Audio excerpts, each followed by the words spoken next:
You're listening to Heritage Radio Network.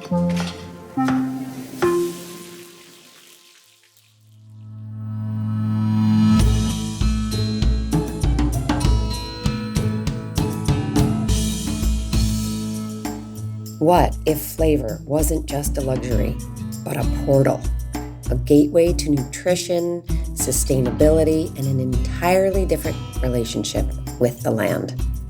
Today on One Bite is Everything, we are joined by Franco Fubini, the founder of Natoora, a global produce company supplying some of the world's best chefs, quietly but profoundly reshaping the food system. Franco's story begins with an obsession for taste, but quickly spills over into questions about nutrition, soil, monocultures, and the industrial forces that have rewired how we eat. From his work with over 600 small farms to his surprising thoughts on restaurants, climate pressure, and supermarket domination, Franco is inviting us to think bigger. In this episode, we talk about what makes a carrot worth eating, how flavor can be a radical act, and why sustainability is more mindset than marketing, and what's broken and hopeful about the restaurant world today. If you've ever eaten a tomato in winter and wondered why it tastes like nothing, or felt like something's missing from your plate and your planet, this one's for you. I'm your host, Dana DiPrima, and this is One Bite is Everything. Let's get started.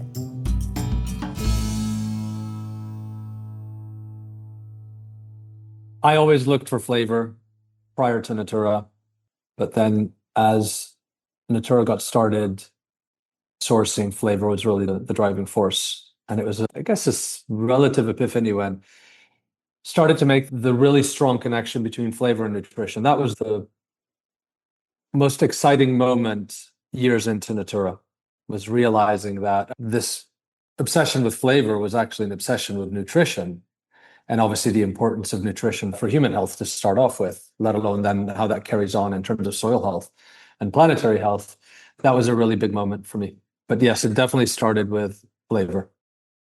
So let's step into nutrition for a minute, because I think for most people, it's an elusive science, meaning there's not an app for it. You can't figure out okay, if I have a hothouse strawberry in the middle of January and I have a beautifully grown, flavorful strawberry from my garden, for example, in the summer when strawberries are really coming to life. I mean, I can taste the difference, but how do I figure out what the nutritional difference is specifically? Are you measuring that, or you're relying on other data? One is instinctive, and I guess you could argue it's very subjective, but I do feel that there's something there, right? Understanding our bodies and what our bodies are telling us. We get a lot of feedback from our bodies in terms of what we're eating and how we feel. We eat too much, eat too little, drink too much alcohol, whatever it is. So I think understanding your body is something that is primal to humans. So I think you do get feedback through that, right? It's no surprise that citrus is a winter fruit. There's a lot of vitamin C in citrus. We need vitamin C in the wintertime, in the colder months. And I think you generally do get a sense of, one, a craving for it. Again, if you're eating seasonally, these are things that become embedded in the way that your body behaves, but you certainly crave them in the wintertime. That's why I talk about, how unnatural it is to be craving a peach in the summer. And I think those cravings are connected to nutrition. It's connected to what our body needs and wants. So I think the taste differential that you get when you eat that strawberry that's from your garden versus the hothouse in December, in the wintertime, there's nutrition there that's speaking to you. And I talk about citrus in this example because it's one of the areas that I notice it a lot, right? When it's the middle of winter, having citrus, having a really beautiful orange that's very rich in flavor, just feels like it's doing me good. We also do some analysis on produce. There's a lot more that can and should be done. The reason why we haven't done more is that it's questionable how much value we as Natoora would get out of building that connection and how much we could really utilize it to communicate to customers, because you have to be very careful with associations that you make and any medical claims. But The analysis that we have done in terms of comparing nutritional density of, say, two different types of carrots or strawberries or tomatoes shows very vast differences, right? You can taste it when you taste them side by side, and then you can see it in the nutritional density in terms of the macro and micronutrients that are present in a really well-farmed carrot and just an industrial carrot that's been farmed at scale for price and yield. Well, I do think that the nutrition space can be very tricky in terms of, like you said, not offering any particular health labels or recommendations for people. That it's a very, it's a tricky space, and it's been filled with a lot of myths and fads. And so it's tricky and getting trickier. I'm curious how the flavor component landed you then also in the space of sustainability. Yeah, it's a great question because it's something that I've thought a lot about. As we said, it started with flavor, and I don't know, I guess in a way, naively or a little bit of shame, and that, you think, God, we should have been thinking about sustainability a little bit sooner than we did, right? Or the work that we do and the impact it can have. Sustainability that Franco is speaking of here goes beyond the typical focus on green practices or carbon footprints. It's about redefining our relationship with the land, where humans are not separate from nature, but part of a living system that needs to thrive. True sustainability isn't about controlling nature, but listening to it, regenerating soil, and recognizing that inefficiency, not waste, is the real issue.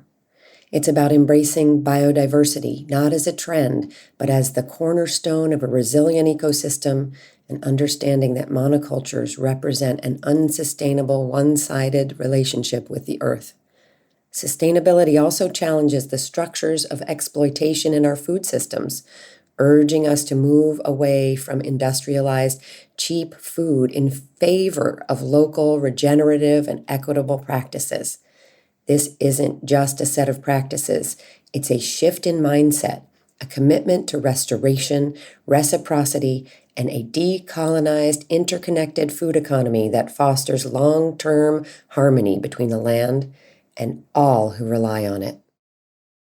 I think there were two things that led us on the sustainability path, maybe three. One was an early belief that what we did had the ability to deliver impact. And at the time, the impact was access to good quality food. We felt that there was a need to reconnect with good quality food. There was a need to reconnect with the seasons. And we knew that this was important.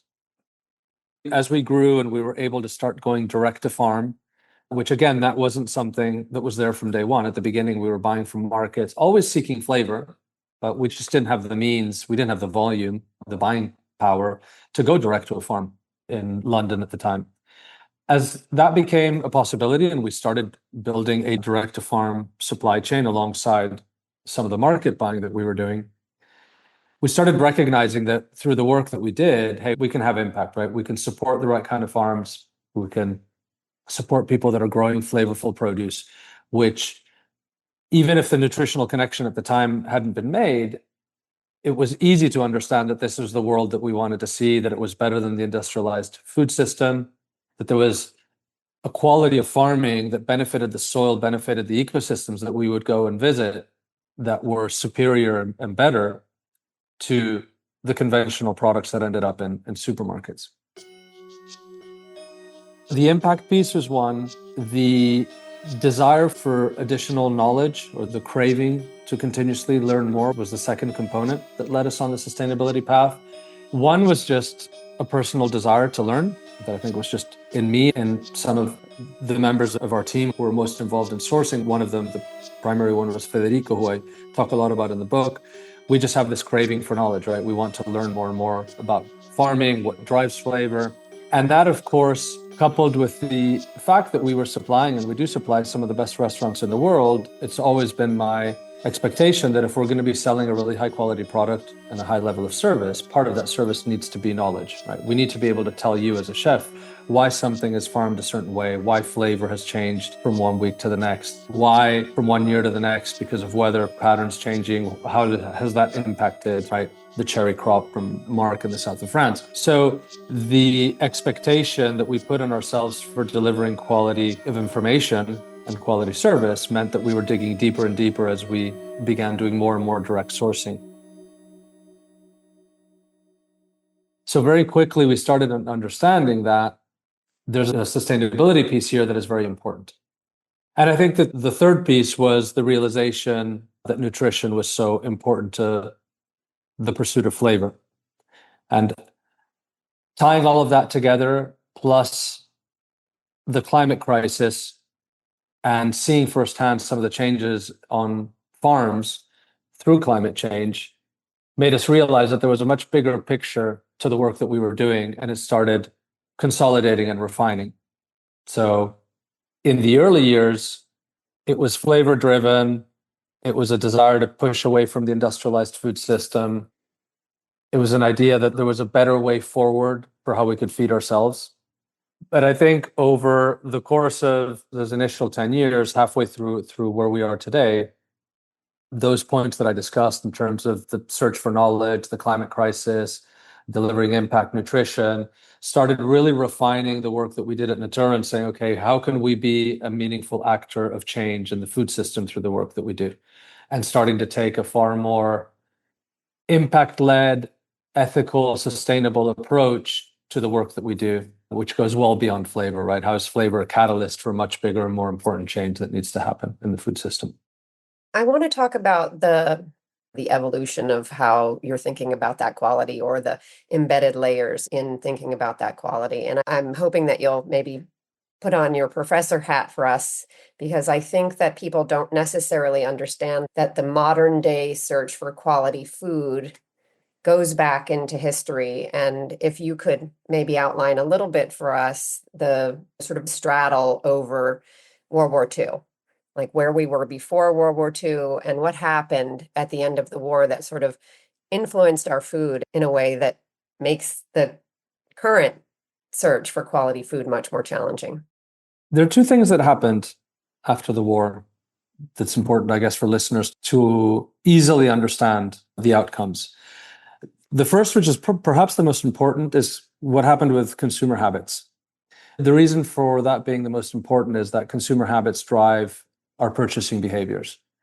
And the single biggest driver of the way the food system behaves and operates is down to consumer demand. So in simple terms, if we go and buy strawberries in December in the Northern Hemisphere, right out of season, the food system will produce them for us. And that's what happens, right? There's some nuance there. You know, supermarkets have done a lot of the selection for us and have pushed us in a certain direction. But first thing to keep in mind is what happened to consumer behavior. And the second one is what happened to the ag sector and the industrialization that occurred specifically after the Second World War, in part because of government subsidies and a desire for the chemical companies that had supported the war effort to repurpose their capacity and find a new market, right? Once the war ended, they needed to find a market for the capacity that they had invested in. So chemicals, plastics, a lot of the foundational instruments that underpin industrial agriculture, so heavy inputs and chemicals, chemical pesticides, insecticides, herbicides, come from the war effort and the movement of that capacity. So those two things came together at a time when the supermarkets became the place for us to consume our food.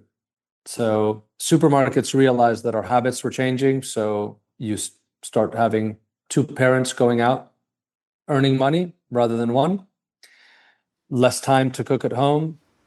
Supermarkets capitalize on that. Supermarkets hold incredible sway over the food we eat, with a handful of major chains dominating the market. In the United States, just 4 companies, Walmart, Kroger, Costco, and Target, control nearly half of all grocery sales, with Walmart alone accounting for over 20%. This power extends beyond pricing. Farmers receive only 14.6% of the price consumers pay for food, while the remaining 85.4% is split among food processors, distributors, and retailers. This concentration of power not only skews profits away from small producers, but also shapes the very products we consume. A striking 90% of grocery store shelves are dominated by just a few large food brands, many of which are owned by the same parent companies pushing mass-produced, processed foods over healthier local options. In this system, supermarkets are the gatekeepers of our food choices, influencing what we eat, how much we pay, and ultimately, the state of our food system. The local store starts disappearing. We migrate as consumers. 80-90% of our food is sold through supermarkets. So we hand them all of the power. And the food system begins industrializing through these chemicals, the desire for these companies to find these markets. So they create a chemical-driven system to produce more and more food, driven by, so this is this feedback loop that happens, driven by the supermarket's desire to provide wide range of cheap food. And a lot of that food becomes processed food. So they're feeding a certain type of demand into the farming sector, which is produce large quantities of cheap food. And that's where you get cheap tomatoes. They get produced within an industrial system, chemical agriculture at its core. So we move from small farms to larger farms, producing large quantities of nutritionally deficient food with no flavor, but at a cheap price. And that's what created both an ag sector and an industrialized food system that takes us to today, which is no nutrition, no flavor, and primarily led by the supermarket. Because again, 80-90% of the food is sold through supermarkets. In your professor role, you have students who are interested in sustainability. I'm curious what your look is, given that you are working with students, and what you're hearing from them in terms of their interest and potential careers they're looking at, or what their goals are. Yeah, I think there's a lot of hope. Part of the reason why I teach is because I want to connect with the younger generations for two reasons. One is I get inspired and hopeful. I think it's good. The other piece is influencing young minds is important. I wouldn't say that my time is done by a long shot, but they are the future, right? They're the ones that are going to be making decisions. And some of those decisions are career choices. And the more that we can influence those career choices and those minds to be thinking about sustainability, whether it's on certain industries or generally leaving this planet in a better place than we found it, I think it's very important. So I'm very hopeful. I think sustainability is a very tough and new, in many ways, practice for students and for academics. So we're still getting to grips with how best to educate students on sustainability. The program at Columbia that I'm a part of attempts to do that. It attempts to really transform management professionals into individuals that are capable of entering the workforce or re-entering the workforce with a sustainability mindset that allows them to deliver positive change across any industry that they're in. I think you could categorize students into two career paths, corporate and startups. There are individuals that want to go into a large organization, either an organization that is already inclined to be thinking more sustainably about their practices, or one that has the potential to do so. And then you have students that are more entrepreneurial, that are thinking, okay, this is a path for me to think about building an organization or going to work at an early startup that is actually at its core sustainably minded or far more purpose-led, right? Rather than a legacy organization that needs to evolve and change. The City University of New York was offering some paid interns, and I just went through this 2-day interview process with 2 different departments. I was so impressed. Young people from all over the world, so interested in sustainability, also very interested in food justice and the idea that we should be able to get really high quality food to all people, not just people with the means to buy those very expensive things maybe that they're seeing in farmers markets or what have you. But I thought it was so heartening that the students came to the table with an interest. I mean, I sort of expected no one was going to interview an internship. really, that was my assumption, because it is hard to convince people to do things that relate to supporting farmers. And I had like 60 students who were knocking down the door. I thought it was very hopeful. No, it is. We did this project last semester with Parsons, so nothing to do with my teaching, at the Parsons School of Design here in the city. And we were brought in, the professor that I know, Stefani, she brings in an organization into this design class so that the students across the semester, part of what they're doing is they're working on a project for the organization. What was really fascinating is the feedback that we had from her and from the students as to how excited they were to work on Natoora as an organization, right, within this design project. The excitement was, I guess, twofold. One is the sustainability piece, and the second one is food. And again, these are younger students because these are undergraduates. So here you're talking about, 20-year-olds. I tend to teach, more 30-year-olds, late 20s to mid 30s. So seeing these kind of 20-year-old kids get really excited about the work that Natoora is doing. And these are not sustainability students. These are not food studies students that are at NYU. They are design students at Parsons, undergraduates that got really excited and are already in some way predisposed to be interested in companies that are sustainably minded, that are trying to do good. So anyways, I thought it was really encouraging, right, to see this generation of students so interested in what we're doing.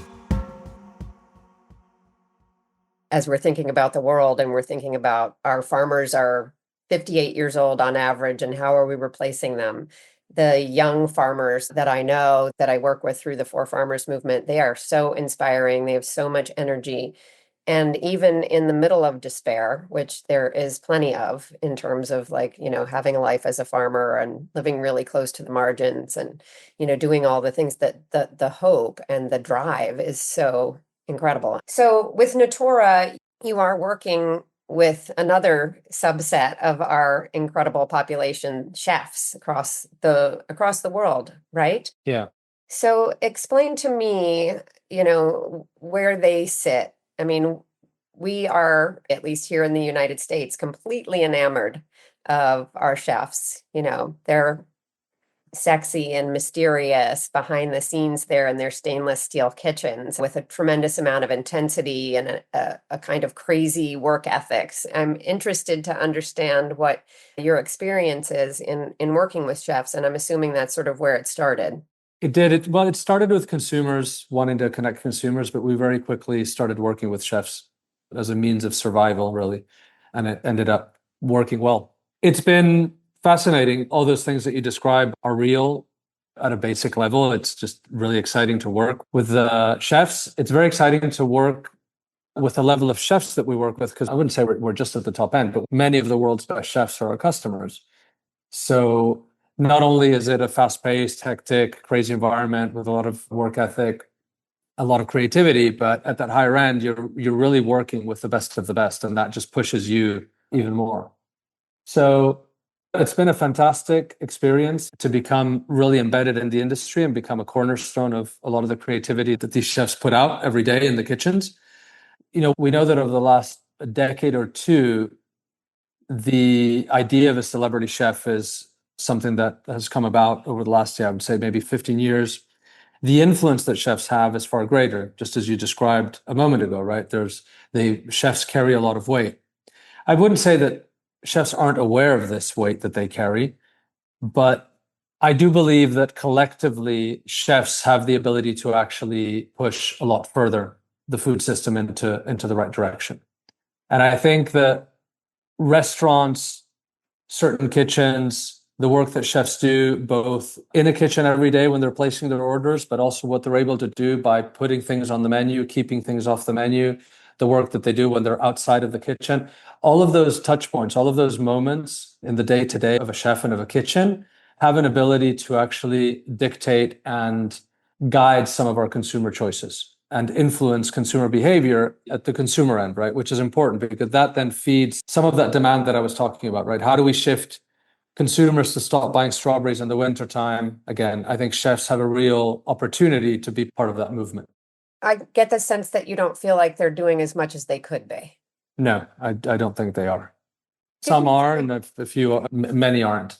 And so give me some examples of, on the positive side, how they are actually influencing things. I mean, certainly I have a predisposition to look on the menu to see what local farms they're working with. Now, if it isn't there, generally, I'm enjoying the company I'm with and having a glass of wine and picking out, my favorite things on the menu, right? But those have been pre-selected. That's the menu that's on offer. Give me a sense for how you think some of them are doing it well. So that's one of them, right? Calling out farmers, producers, that is important if it can be done. Again, it just gives a sense of connection. It gives a sense of the importance of understanding your supply chain and transparency. And it just shifts the mindset a little bit of consumers. That doesn't mean that, you were talking about how do you get consumers to get to know their farmers locally. For some, it's easy. For some that live in a city, maybe it's a lot harder unless you go to the farmer's market. But just knowing that there's a farmer there, that someone who's a professional is actually thinking about where my food is coming from and making sure that I call them out is a great tool. One of the ways that we see that is not visible to consumers is what happens when a group of restaurants, so I'll give you a great example, is a group of restaurants called Granger. They are originally Australian. They're based in the UK as well. Unfortunately, the founder, he passed away a year ago, but the business still operates. His wife and the family continue to run the business. I wouldn't call them a chain, but they are a group of restaurants. So they've got multiple sites. And I say this because usually when you're running multiple sites, some of the choices that you can make are different than if you're running Noma in Copenhagen, right? Or EMP here, where you can buy the best of the best and not really worry too much. Granger is run more as a business, but what they've been able to do in working together with us is actually shift some of the menu into some direct farm produce that we have farmed in partnership between the farmer, Granger, and ourselves, and are able to just elevate one ingredient. Elevating that ingredient in terms of volume, opening up market, and making that accessible to the thousands of customers that eat at Granger every day is a massive, massive shift. Not only in terms of quality of product, making it on the menu, but also the amount of product that then is put in front of consumers, right? Recognizing that this delicate pumpkin grown by Oscar in Natoora has exceptional flavor, and being able to experience that at Granger when you go and eat in the fall and winter. To me, that is a massive shift of the food system, right? There's a massive shift of consumer understanding of quality product and how meaningful and joyful that can be. And a group like Granger is capable of having real impact because of the scale that they carry. So that's a really interesting way that it can happen. The other way that you see it collectively is in a city like New York or Paris, when chefs put product on menu. If you trace the first time that an ingredient goes on a menu and you see what happens within New York or London over the course of 4 or 5 years, you can see a product go from, 1 or 2 menus to a lot of menus in the city. And the impact that has to the farming community of that ingredient is very, very meaningful. And again, so it's meaningful in terms of upstream, what it can do on farm, and to preserve cultural heritage and preservation of farming practices for a specific ingredient, but also what it does in demonstrating to consumers that there's some product here that is meaningful, valuable, nutritious, flavorful, and even if you don't want to buy it and cook it at home, you can experience it at the restaurant, and it'll just broaden your mindset of what we should be eating. The final thing that I'd note is that the restaurants that do it the best are the ones that are religiously seasonal with what they serve. That is the best way for you to educate consumers when they go out to eat of what is and isn't available. And if you have the luxury of eating more frequently and you go to a restaurant that is not seasonal and one that is, you'll very quickly notice the difference, right? So if on Tuesday you eat at a restaurant that is not seasonal, and then you go to a restaurant that is on the Thursday or the other way around, you'll very quickly notice, hey, why were there tomatoes in one restaurant and actually in the second restaurant, it was all winter produce? And that to me is an important and strong educational tool. It's what do you put on the menu? I mean, just to give you an example, I saw a post by a produce distributor in one of the countries that we operate in that put up a recipe for a watermelon and oranges. The first thing that comes to mind to me is those two ingredients, right, are not in season at the same time. So restaurants do the same a lot as well. And for me, that's a missed opportunity to educate consumers. And if you see that as a consumer, you normalize it. If you don't even realize it, it's like you normalize strawberries in the winter because we've lost touch with seasonality. We don't know what's in season.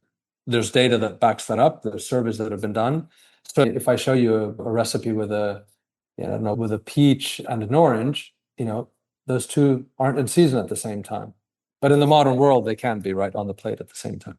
So I get what you're saying, and that is a prime example of how chefs could be doing better if they understood what happens upstream and downstream of those kinds of decisions to promote a recipe that is not seasonal.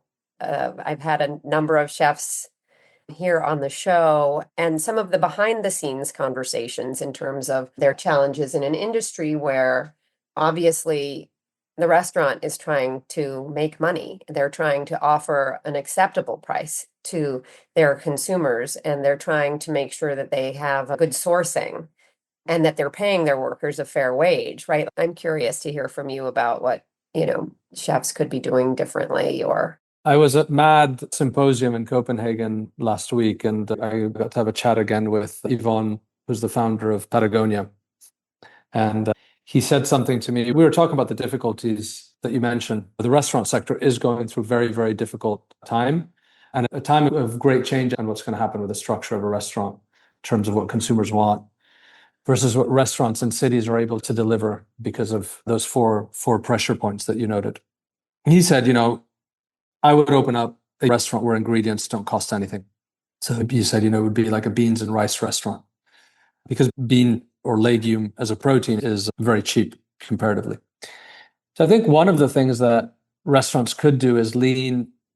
I'm not an advocate for plant-based diets, right? I love steak as well, as much as I love produce, and I've dedicated most of my life to selling vegetables. I believe in animal protein as an important part of our farming ecosystem. And I think, for some people, it's an important part of their diet. But moving your menus towards more plant-based, utilizing cheaper forms of protein is one of the ways that restaurants could think about providing more affordable food for customers, which is an important piece, right? In today's world, where going out to eat at a restaurant has become expensive to the point of becoming unaffordable for a lot of people that used to go out to eat far more regularly, or to be able to drive margins, right, by utilizing cheaper ingredients.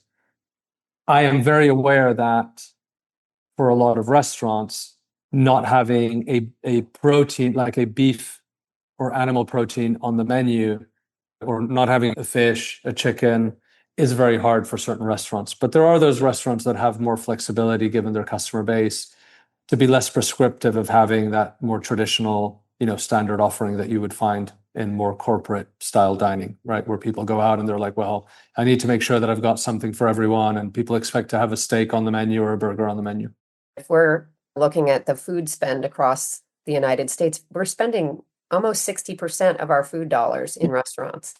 And it's not all, 11 Madison Park, right? I have an interest in these elite restaurants in driving interest, and these elite chefs driving interest and selling cookbooks. So you might try it at home. And where are you going to get those incredible ingredients? You're going to go and find your local farmer, or you're going to go and find your farmer's market. But the reality is so vastly different from those, sort of ivory tower spots. I don't know what the solution is, but if we're spending 60% of our income on restaurant food because we're busy, we have a convenience-driven society, that number is not going to get any smaller. No, it's only going to grow in my mind. The restaurant industry is facing significant financial challenges due to multiple factors. Post-COVID, labor shortages and rising labor costs have strained restaurants, with wages increasing as demand for workers outpaces supply. On top of that, inflation has driven up costs for rent, utilities, insurance, and ingredients. At the same time, consumers are also dealing with inflation, but without corresponding wage increases, leading to less disposable income. This has made dining out increasingly expensive, with meals in cities like New York easily reaching $150 to $250 a person. Consequently, many consumers are spending less when dining out, drinking less, and reducing their food orders to save money. While high-end and very affordable restaurants continue to thrive, the middle market, where meals cost around $50 to $60 per dish, is struggling. One possible solution lies in more affordable dining experiences like street food style events, which have been met with success, offering a way for consumers to enjoy a night out without breaking the bank. As the economy recovers, some pressure will ease, but restaurants will need to adapt and evolve to stay viable in a changing economic landscape. In the restaurants and chefs that you're working with, can you give me a little bit of a geographical picture of that? Yeah, so we are present in 8 cities around the world, 6 of which we supply restaurants in. The other 2 are sourcing hubs. So in the US, we supply restaurants in New York and Miami, and we have a sourcing team out in Los Angeles. Then we are in London, Paris, and Copenhagen with a sourcing team in Milan, where again, we don't sell any product, and Melbourne in Australia. Each continent, if you will, has its own supply chain. For the most part, there's a little bit of overlap, but essentially, right, there's a North American supply chain, there's a European and an Australian one. The restaurants that we supply are from the very, very top, so the 3 Michelin star restaurants, the very, very high end, and it goes down to, I don't know, here in New York, we work with Black Sea Bagels, for example. So it can be fast casual restaurants and everything in between. But we're definitely supplying restaurants, whether they're groups, whether they're independent, that at some level care about the work that we're doing, right, and the quality that we're bringing in. Okay. Now let's shift to the farm side. You're working with 600 farms across the globe. Yes, thereabouts. Give me a sense for that kind of profile, all in fruits and vegetables. And just give me a sense for what that stable looks like, and also just your relationship with those farms and how that works. I'd say the average farm size is probably somewhere between the 10 acres, I'd say. So relatively small. Within that, you have as small as 1 acre and as big as hundreds of acres. So relatively small. It varies a little bit by region, where US, North American farms tend to be more diversified than European farms. That is a product of the demand that exists in Europe versus the US for quality product, and therefore supply chains that have existed and what that means for your ability as a farm to specialize. So specialization a little bit more present than in Europe than in Australia and the US. One of the questions we get asked a lot is your produce organic? And the answer to it is some of it is, some of it isn't. Some of it is certified organic, some of it is organic practices not certified. A lot of it is farmed in a way that is very beneficial to ecosystems, but is not strictly organic, right? There might be a use of a chemical or some practice that is not strictly organic. So we kind of cover the gamut. What we care about is knowing who we work with. While the organic certification process can be costly, ranging from $1,000 to $5,000 annually for small farms, many choose not to pursue it due to financial constraints. In fact, according to the USDA, only about 5% of U.S. farmland is certified organic, despite an increasing demand for organic products. Instead, these small farmers often implement eco-friendly practices like crop rotation, soil conservation, and integrated pest management, which are beneficial to the environment but don't always align with the strict rules of organic certification. For example, studies show that farms using integrated pest management, or IPM, have a 40% reduction in pesticide use compared to conventional farming. yet may still occasionally use synthetic treatments when absolutely necessary.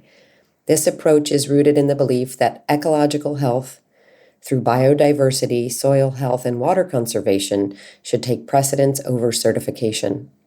While not technically organic, these farms may still foster environments that contribute positively to ecosystems, proving that sustainable agriculture doesn't always require an organic label to be effective. So we know anyone that we work with direct, we visited. And if we've worked with them for a number of years, we've visited them a number of times. Like we tend to visit our farms regularly. So we have different sourcing teams in each one of the regions that allow us to travel and visit and so forth. That to us is what we care about. Essentially, you could think about it as a Natoora seal of approval, where we don't have a document that we can look to that says this is the kind of Natoora farm that we work with. And if you don't tick these boxes, we don't work with you. It is down to our teams and the experience and the way that, myself and Federico built the original supply chain in Europe and what we're doing here in the US.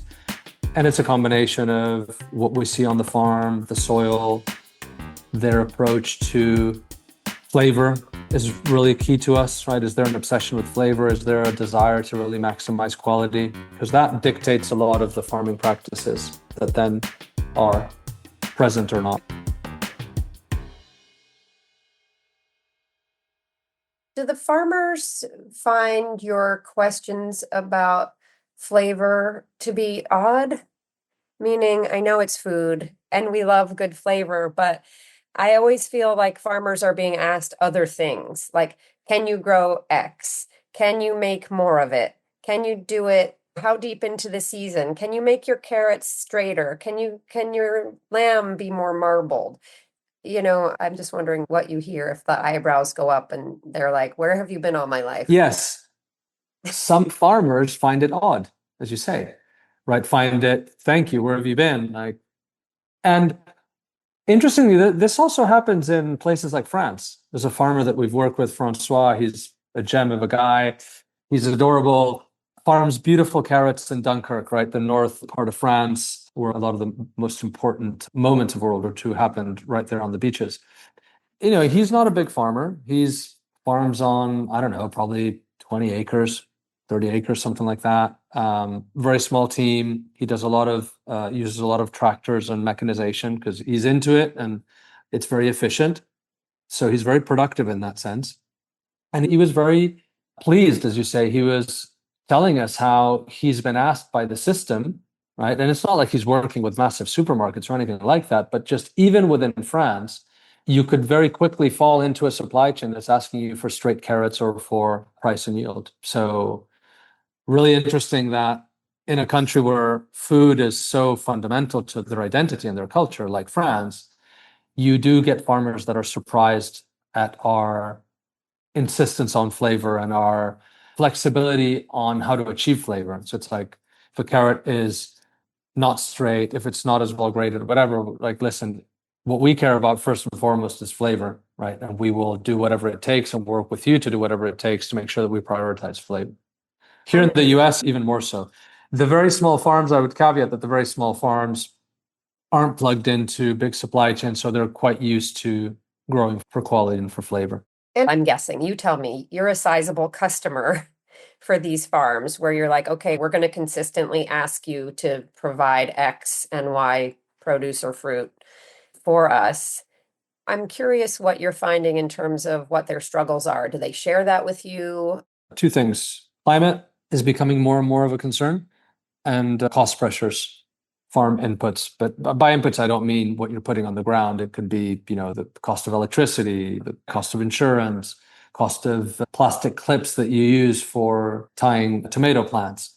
So everything has gone up at the farm as well. And that puts pressure, right, to make sure that you can produce the right amount, charge the right amount for it, that you can make money at the end of the year, at the end of the season.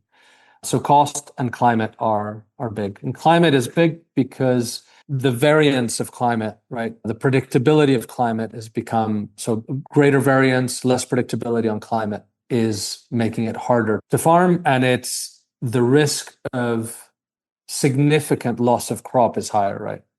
Having an event where you lose a lot of the crop. It's greater than it was 15, 20 years ago. Did I hear correctly? You have a farm fund? Yes. What's going on with a farm fund from Natoora? To give a bit of context, we support farmers within our community, within our network, with usually it takes the form of capital to allow them to grow, scale, could be building a pack house, expanding a pack house, buying land and whatnot. We do this because, for obvious reasons, we believe in supporting and investing in our supply chain. And one of the ways to do that is by providing financial support where needed and where it's aligned with the kind of farming that we want to see more of. During COVID, I don't know why, if it had anything to do with what was going on at the time. We obviously went through a very difficult time during COVID, like a lot of restaurant suppliers, our whole industry that got shut down. But it crossed my mind that it would be good to be in a position where we could raise money, whether it's through events, through people that want to support what we're doing, raise money that we can then grant to farms, right? So where we can actually gift the money and it never has to be paid back. It's just an award that you win for a project that you've presented. And that's what we did. We set about to say, hey, let's create a fund. And this, I guess, part of it had come from this idea that we are very well placed to identify farms that are doing things right. And because of the work that we do, we can understand whether deploying capital into a farm A versus farm B is a better use of that money.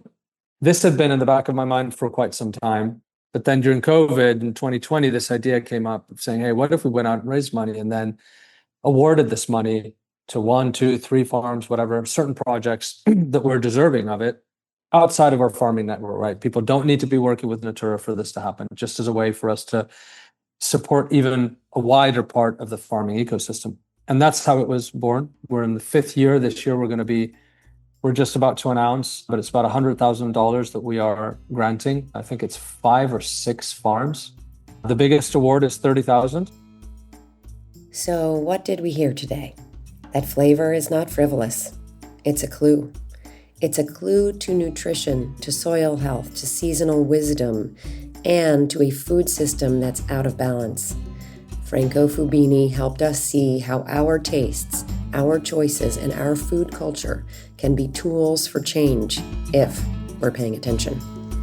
He reminded us that chefs have real power, that farmers need our respect and our business, and that what ends up on a plate begins with a mindset. Whether you're shopping for peaches, planning a menu, or teaching the next generation, there's an opportunity to do things differently. So here's your bite to think on. What would happen if you chose flavor as your compass? Ready for a little more from our new friend Franco? Check out his new book, In Search of the Perfect Peach. I will leave you a link in the show notes.